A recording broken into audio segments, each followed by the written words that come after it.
di rumah Barikade 98 saat ini tengah digelar konferensi pers oleh beberapa elemen masyarakat tentang gerakan nasional tangkap Rocky Gerung. Seperti apa hasil dari konferensi pers? Kita nanti akan langsung berbincang dengan Ketua Barikade 98. Berikut ini ikuti saya.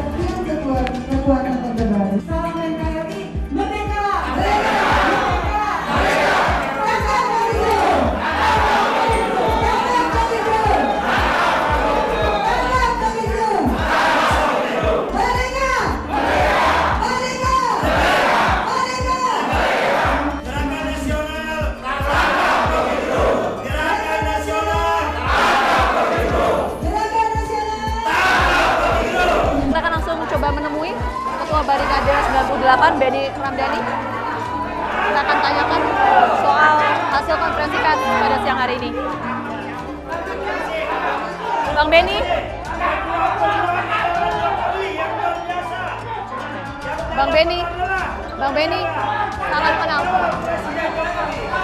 salam kenal kita dari TV One, Bang Benny.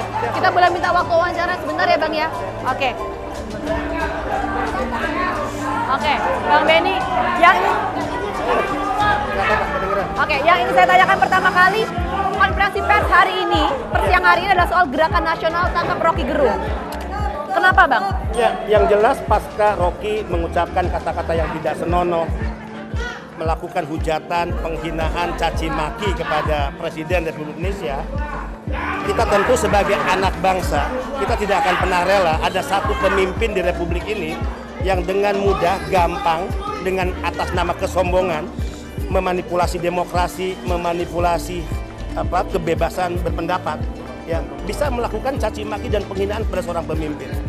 Kami katakan pendukung Jokowi ini adalah pendukung yang dalam menghormati demokrasi sangat fairness.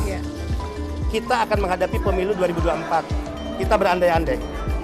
Sekalipun Anies Baswedan yang terpilih katakan berandai-andai sebagai presiden, kami juga tidak akan pernah rela Anies Baswedan sebagai presiden kemudian dimaki-maki oleh siapapun atas nama apapun dengan kalimat-kalimat. Atau jika Prabowo presiden, kita juga tidak akan pernah rela, ya. Atau apalagi Ganjar yang terpilih sebagai presiden, kita tidak akan pernah rela. Yang kita perjuangkan ini adalah atas nama perjuangan moral, ya, agar demokrasi is demokrasi, tapi etik dan moral itu menjadi nilai yang harus dijaga dalam berdemokrasi, dalam kebebasan menyampaikan pendapat. Ya, Bang Benny, kita tahu bahwa Rocky Gerungnya sudah meminta maaf ya. Nah, itu apakah cukup bagi teman-teman semuanya atau ini proses hukum tetap jalan kita saja? Sudah pelajari, kita sudah lihat video saat beliau conference. Ini adalah permintaan maaf tipu-tipu, ini permintaan maaf manipulatif, kamuflase. Dia tidak minta maaf atas ucapan penghinaan kepada presiden, tapi dia minta maaf atas dampak dari ucapan itu, yaitu kegaduhan, keonaran. Nah, kalau dia meminta maaf atas ucapan penghinaan kepada presiden, kemudian menyatakan mencabut penghinaan-penghinaan itu, kemudian dia menyampaikan permintaan maaf, nah kita ini orang Indonesia, Bang. Saya katakan hanya seorang pecundang yang tidak mau meminta maaf atas kesalahannya, dan juga seorang pecundang yang tidak mau memaafkan atas permintaan maaf orang lain.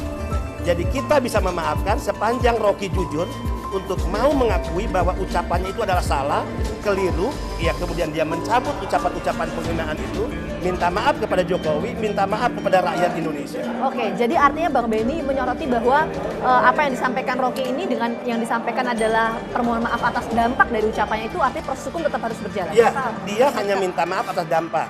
Kalau dia hanya minta maaf atas dampak, maka proses hukum berjalan. Oke, nah seberapa yakin Bang Benny dan juga teman-teman di sini bahwa proses hukum nanti akan berjalan sesuai dengan keinginan teman-teman siang hari ini ya.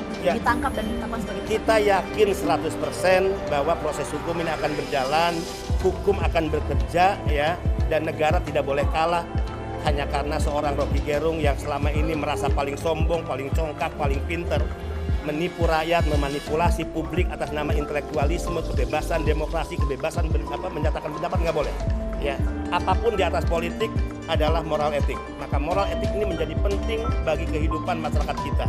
kita ingin mewariskan hal yang baik bagi regenerasi kita. Oke, Gitu. artinya Bang Benny yakin, tadi belum terjawab. Artinya Bang Benny yakin bahwa proses hukum yang berjalan ini Yakin. Rocky akan tetap sebagai Yakin. tersangka? Karena itulah kita akan turun terus di setiap daerah, eskalasi kita naikkan ya, dan aksi 10.000 akan kita tetap jalankan nanti di bulan Agustus ini untuk menunjukkan bahwa sentimen publik ya tidak akan pernah menghendaki siapapun bisa mencaci maki dan bukan kritik. Kalau kritik selama ini kita nggak pernah bereaksi loh. Berapa kali misalnya istana di demo, Monas berubah ya jadi tempat sholat, berjilid-jilid, sepanjang kritik silakan. Karena apa? Kami sadar kok, tidak ada pemerintahan yang sempurna kecuali Tuhan. Cukup sudah bangsa ini diracuni pikirannya oleh penyebaran kebencian, hoax, ya, hasut dan adu domba antar agama. Jadi yang disampaikan Rocky Gerung kalau menurut Bang Benny adalah unsur penghinaan itu Penghinaan masuk dalam dan pasal berita bohong juga disampaikan, dan ini kan bukan yang pertama kali ya. 12 kasus sebelumnya itu tidak jalan. Ini kasus ke-13. Sehingga angka 13 pensiun ya sebagai angka sial berlaku bagi Rocky Gerung. Oke, nah pertanyaan saya berikutnya adalah gini Bang. Kemarin saya sempat wawancara dengan Rocky Gerung. Yang bersangkutan tuh menyampaikan bahwa sebetulnya adalah upaya atau bentuk pengkondisian supaya Rocky Gerung ini bisa ditangkap, dipenjarakan Ya. karena ada upaya sistematis terstruktur mulai Ya. dari beberapa laporan yang masuk ke polisi. Tanggapan Bang Benny Nah. sepakat nggak soal itu? Mereka ini kan orang yang paling pintar ya. Coba lihat, caci maki, fitnah, jika diseret ke hukum, menangis, kemudian menyatakan permohonan maaf, pakai meterai 10.000 dan dianggap masalah selesai. Iya. Kalau Rocky menuduh bahwa apa yang kita lakukan adalah prakondisi yang telah disiapkan ya secara terorganisir, sistemik, maka pertanyaan balik kita untuk Rocky, apa yang Anda lakukan selama ini adalah sesuatu yang memang terorganisir dan sistemik dan juga menjadi bagian dari proksi internasional. Oke, Anda melihat ada itu? Ya, saya percaya bahwa ini kekuatan luar, Rocky tidak berdiri sendiri, bahwa ada kekuatan asing yang tidak ingin Indonesia kuat secara politik, kuat secara ekonomi, masuk ke tahun 2045. Oke, indikatornya apa? Ada apa bahwa Rocky adalah proksi dari jaringan internasional? Tentu kita ini adalah bagian dari masyarakat yang punya jejaring, ya, punya relasi dengan berbagai pihak, dan informasi itu juga banyak kita dapatkan. Oke, informasi itu bisa dijamin validitasnya? Informasi Bang Benny? itu akan dibuktikan dengan proses hukum yang akan bekerja. Oke, tapi sejauh ini Sehingga meyakini, kita uji melalui proses hukum. oke, tapi sejauh ini meyakini bahwa Rocky akan ditangkap dan ditetapkan sebagai tersangka. Ya, kita yakin karena tentu ya tidak akan mungkin hukum positif negara itu dikalahkan oleh hukum rimba yang diciptakan oleh kaum pembenci, ya, kaum yang ingin senantiasa membuat gaduh keadaan negara kita. Oke, baik. Terima kasih banyak Bang Benny. Ibu, Nanti kita terima kasih. tunggu seperti apa kelanjutan dari proses hukumnya. Kita akan temukan fakta berikutnya. Yang mengkritik namanya Rocky Gerung, yang memang hidupnya sudah, setahu saya sekitar 40 tahun di dunia pergerakan, ya, mengkritik dari dulu, mengkader orang, mengkritik orang, dan mengkritik.